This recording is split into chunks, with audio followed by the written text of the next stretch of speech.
मौलिक अधिकार या मूल अधिकार। भारतीय राजनीति और शासन जो दूसरा प्रश्न पेपर है अपने कोर्स में, उसमें जो यूनिट सेकंड है उसमें मूल अधिकार पाठ्यक्रम में निर्धारित किए गए हैं। तो आज का अपना विषय रहेगा भारतीय संविधान में वर्णित मौलिक अधिकारों की प्रमुख विशेषताएं। महत्वपूर्ण बात यह है कि अधिकार जो होते हैं वो व्यक्ति की मांग है, समाज की स्वीकृति है और राज्य की मान्यता है। लेकिन जब अधिकारों की अपन बात करते हैं तो अधिकारों की दो श्रेणियाँ हमारे सामने हैं, एक सामान्य अधिकार और एक मौलिक या मूल अधिकार। तो सामान्य अधिकार वे अधिकार होते हैं जो व्यक्ति को प्राप्त होते हैं लेकिन उनकी सुरक्षा की व्यवस्था नहीं होती। लेकिन मौलिक अधिकार वे अधिकार होते हैं जो संविधान द्वारा प्रत्याभूत होते हैं, जिनकी सुरक्षा की गारंटी ली हुई होती है। व्यक्ति के व्यक्तित्व के विकास के लिए कुछ अति महत्वपूर्ण अधिकारों की आवश्यकता होती है, जिसके प्रयोग के आधार पर वह अपने व्यक्तित्व का विकास करता है। वैसे अधिकार ही मौलिक अधिकार कहे जाते हैं। मौलिक अधिकार ऐसे स्वतंत्रता और समानता का अधिकार, शोषण के विरुद्ध अधिकार आदि को मौलिक अधिकार कहा जाता है, क्योंकि ये ऐसे अधिकार है जो मानव जीवन के लिए अति अनिवार्य है, या दूसरे शब्दों में इन अधिकारों की अनिवार्यता इनके मौलिक होने का प्रमाण है।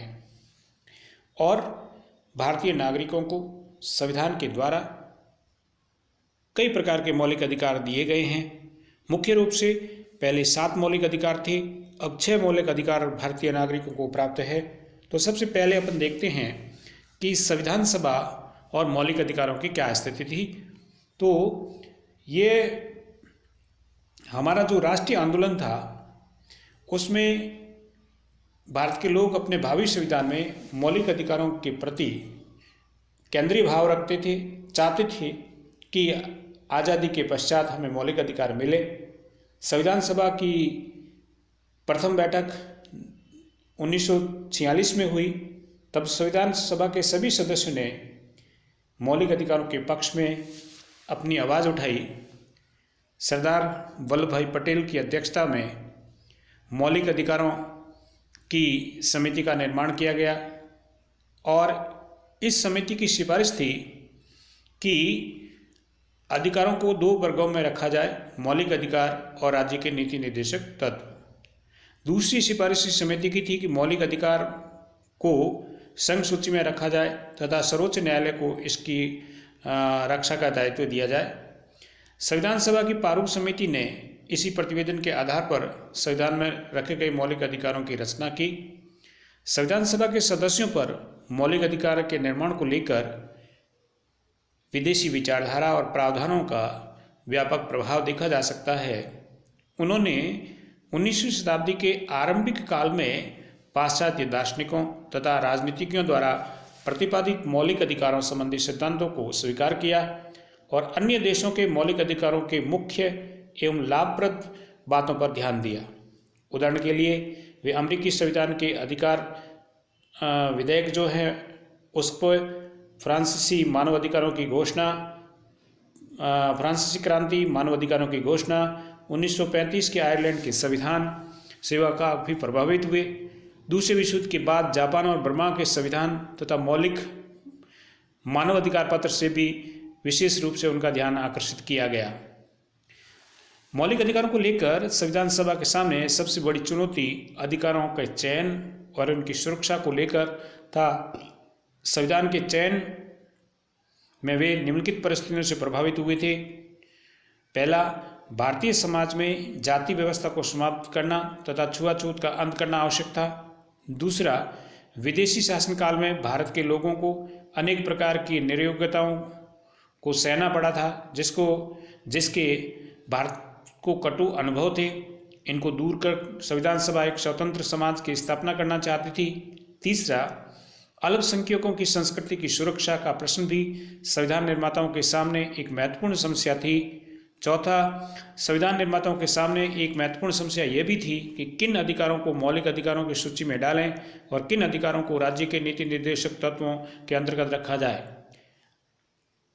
इस मुद्दे पर काफ़ी विवाद हुआ और अंत में हमारे संविधान निर्माताओं के बीच में निर्णय हुआ कि जो न्याय योग्य हो उन्हें मौलिक अधिकार और जो न्याय योग्य नहीं हो उन्हें नीति निर्देशक तत्वों में रखा जाए। जहाँ तक भारतीय संविधान में वर्णित मौलिक अधिकारों का प्रश्न है, यद्यपि फ्रांस, अमेरिका, रूस और स्विट्जरलैंड आदि देशों के संविधानों की भांति भारतीय गणतंत्र के संविधान में भी मौलिक अधिकार उससे संबंधित व्यवस्थाओं के संबंध में वैसा नहीं है जैसा अन्य संविधानों के अधिकार पत्रों में है। भारतीय संविधान के अधिकार पत्र या मौलिक अधिकारों से संबंधित निम्नलिखित विशेषताएं देखी जा सकती है।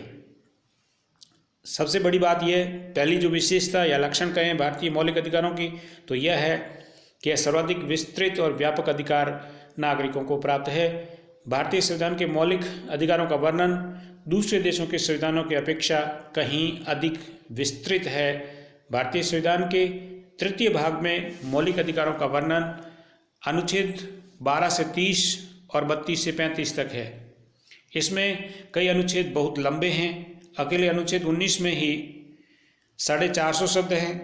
भारतीय संविधान में मौलिक अधिकारों के संबंध में पूर्ण और स्पष्ट व्यवस्था करने के प्रयास में अधिकार पत्र इतना विस्तृत और व्यापक हो गया है कि मौलिक अधिकार ही अपने आप में संविधान लगने लगता है। दूसरी विशेषता यह है कि मौलिक अधिकार सीमित है, निरपेक्ष नहीं है।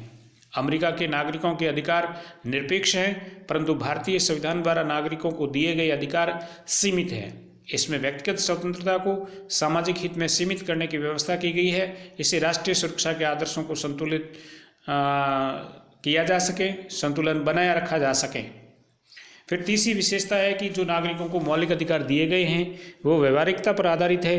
भारतीय संविधान में वर्णित मौलिक अधिकार केवल सिद्धांत रूप में ही नहीं वरन व्यवहारिक रूप पर आधारित है, संपूर्ण समाज के लिए उपयोगी हैं। इनमें सभी नागरिकों के लिए समानता के अधिकार की व्यवस्था के साथ साथ अल्पसंख्यकों, आदिम जातियों, आदिम जनजातियों, पिछड़े वर्गों की उन्नति और विकास के लिए विशेष प्रावधान किए गए हैं।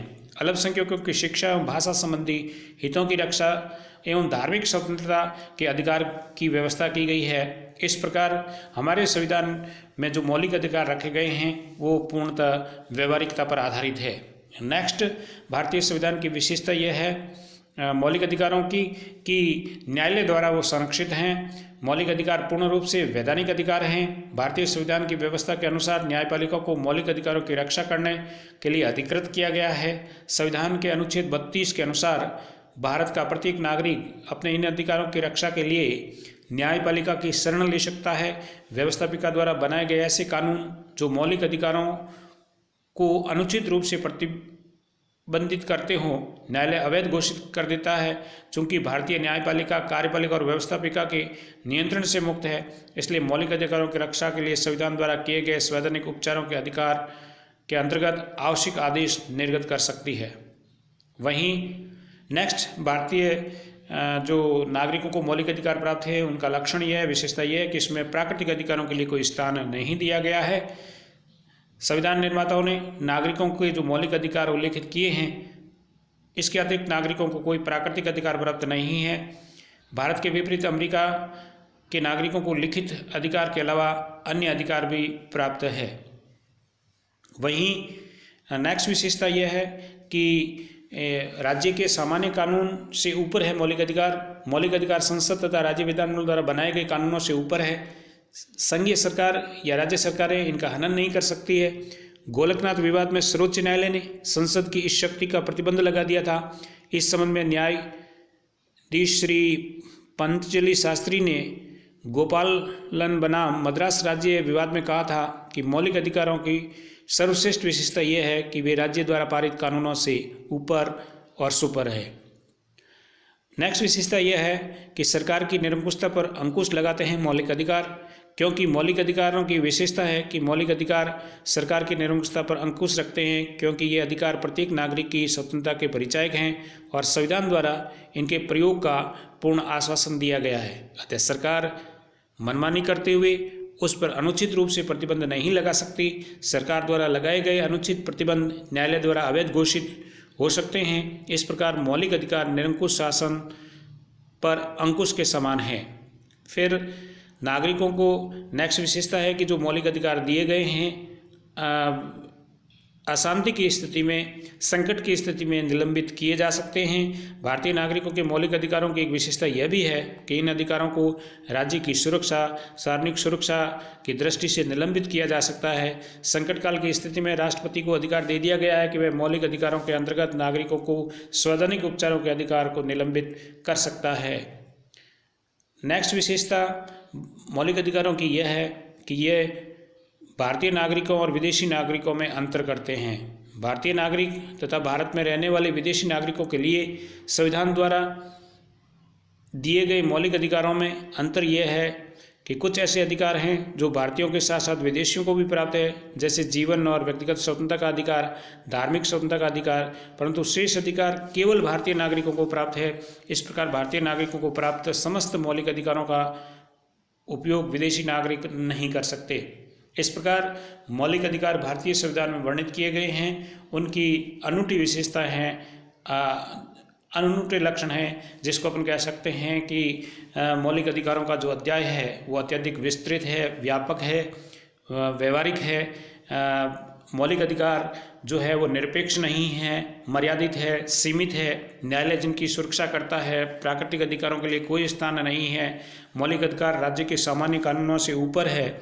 सरकार निरंकुश नहीं हो सकती, उस पर मौलिक अधिकार जो है अंकुश लगा सकते हैं। संकट काल में मौलिक अधिकारों पर प्रतिबंध लगाया जा सकता है। मौलिक अधिकार जो है भारतीय नागरिकों को और विदेशी नागरिकों को भी प्राप्त है, लेकिन सारे अधिकार विदेशी नागरिकों को प्राप्त नहीं हैं। इस प्रकार मौलिक अधिकार व्यक्ति की विकास के महत्वपूर्ण साधन हैं और भारतीय संविधान में इनका विशेष स्थान है।